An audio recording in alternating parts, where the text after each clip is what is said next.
Okay, I'll do the second recording here. First one there was like a strange bug, but I think that's rare. So let me try to do a second take. So I'll try to start all over. So yeah, I wanted to show here like a minimal AI example. Let me just go repeat this again. Yeah. But yeah, yeah, it's like I was talking with Console Fighter. I think he's a nice person, so like thanks to him for like talking with me about, you know, giving me a chance to like talk about my project.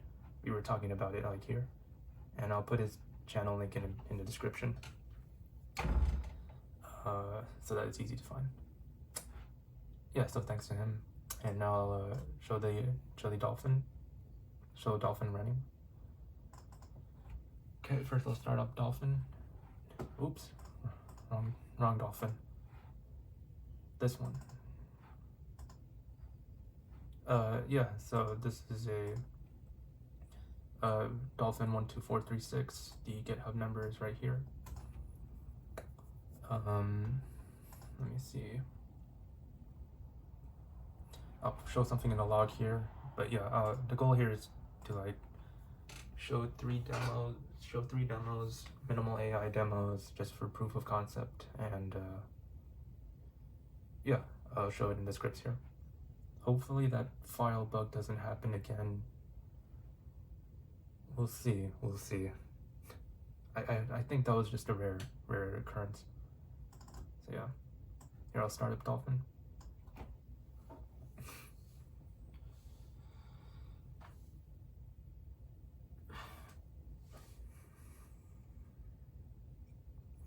There's a certain value I want to show here. I'll get to that in a bit. Otherwise, this is just Dolphin's diagnostics running. That's not me putting it there. Okay.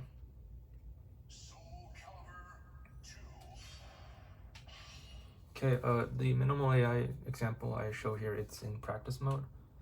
The first demo I want to show is just pure guarding. Okay, so I'll do this with Zhanghua and Raphael. As you can see, there's some values that pop up here. I'll talk about that a little bit more. But yeah, this thing with this AI, it's reacting to Zhanghua, so that's why I'm putting Zhanghua as player 1. And yeah, let me show Raphael and do this in the library stage. This is the first demo I want to show, and it's pretty much just guarding.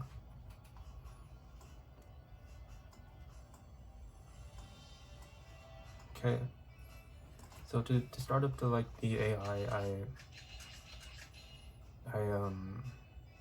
I turn on the controller, and the AI interacts with player 2 using Dolphin's controller thing. So the AI is interacting with how I can map Dolphin to like to a keyboard.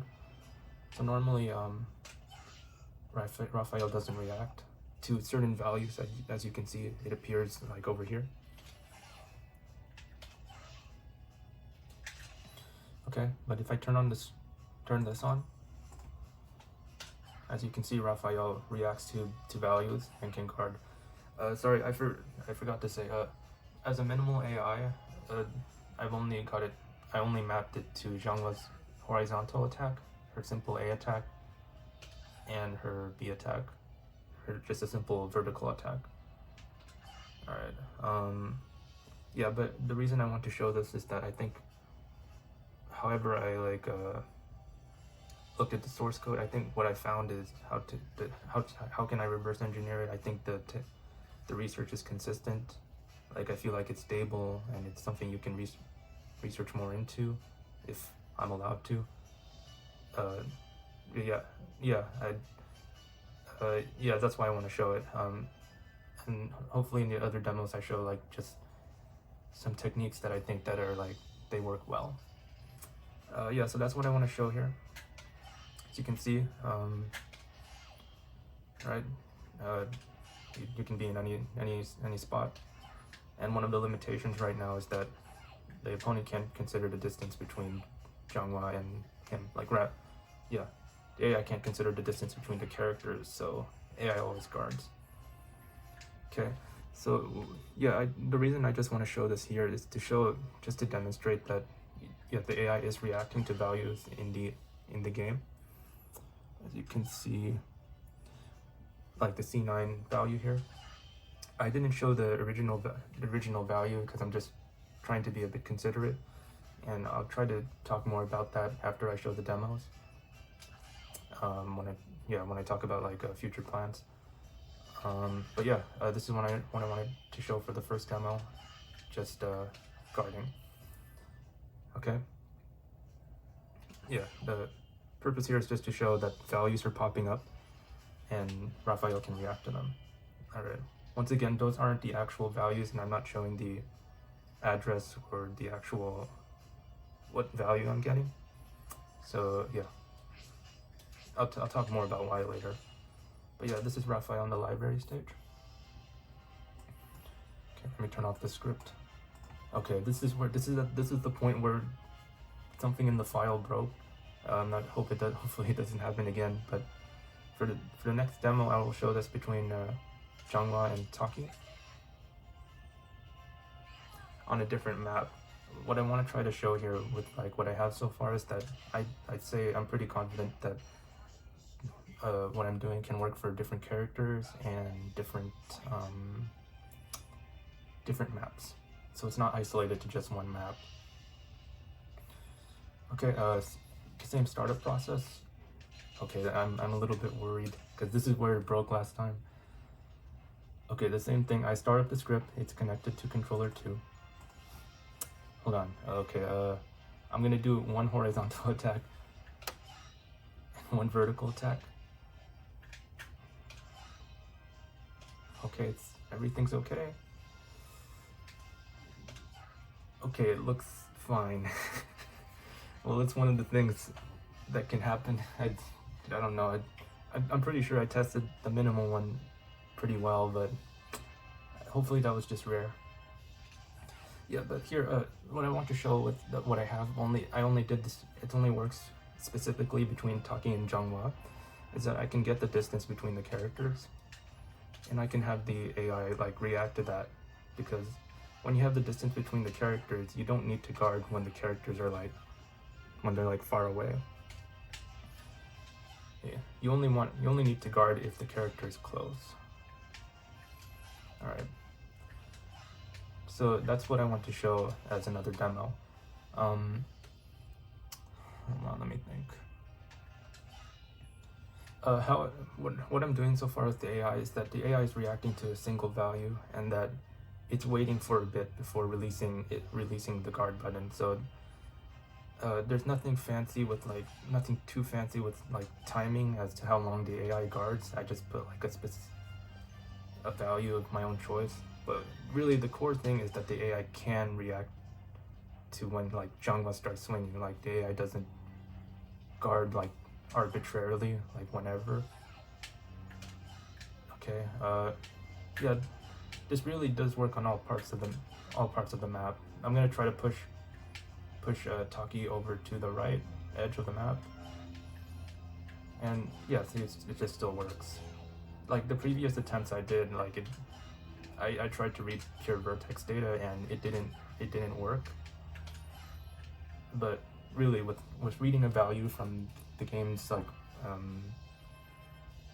from reading the value in game, it works really well. It's just I've never really done reverse engineering before, so that's why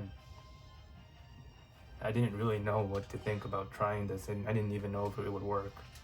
So I was really happy when I saw something like this working.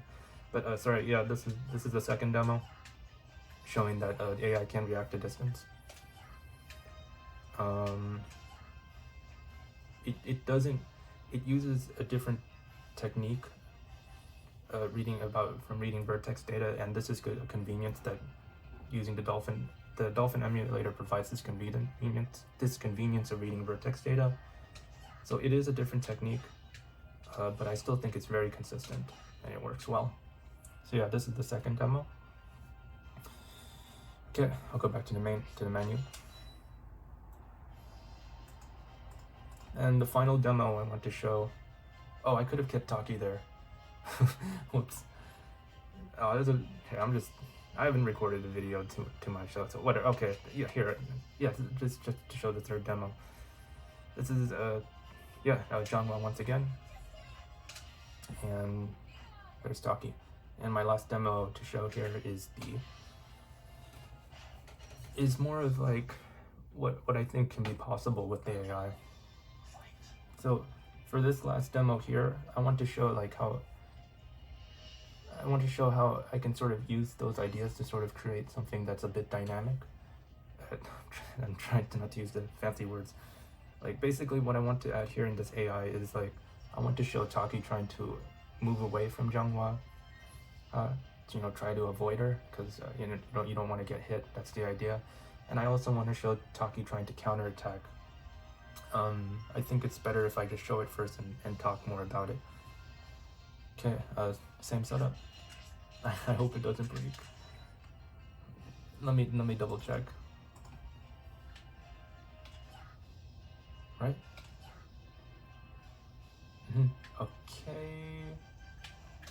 Okay, yeah, good. So what I'm trying to show here is that,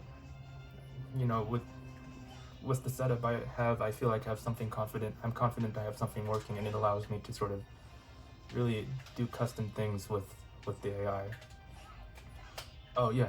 So the thing here is that how I do this right now, what I'm trying to show is that I programmed it so that Taki only moves away from Zhanghua when she starts to try to get close, because it's sort of like an avoidance strategy or something where you try to avoid the opponent.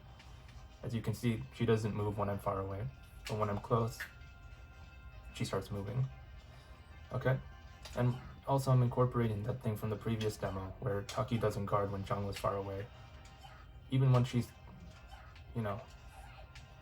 even when Taki's moving back, she doesn't auto guard when Zhanghua tries to hit. So that's the avoidance thing I want to talk about. And still that basic idea is there, like block only when Zhanghua's close. And now the last thing I want to show, I only showed the guarding when Zhanghua's doing her horizontal attack. And so the last thing I want to show here is that how Taki can read a value and how an opponent can read a value and counterattack. So I have it here that Taki can sort of Taki can react to a different attack and do something different because of it. And in this case, I try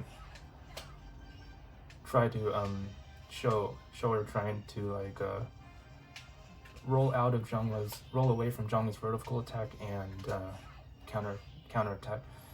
It's not like it's not like if I have to get close to her to show it working. If you're a bit far away,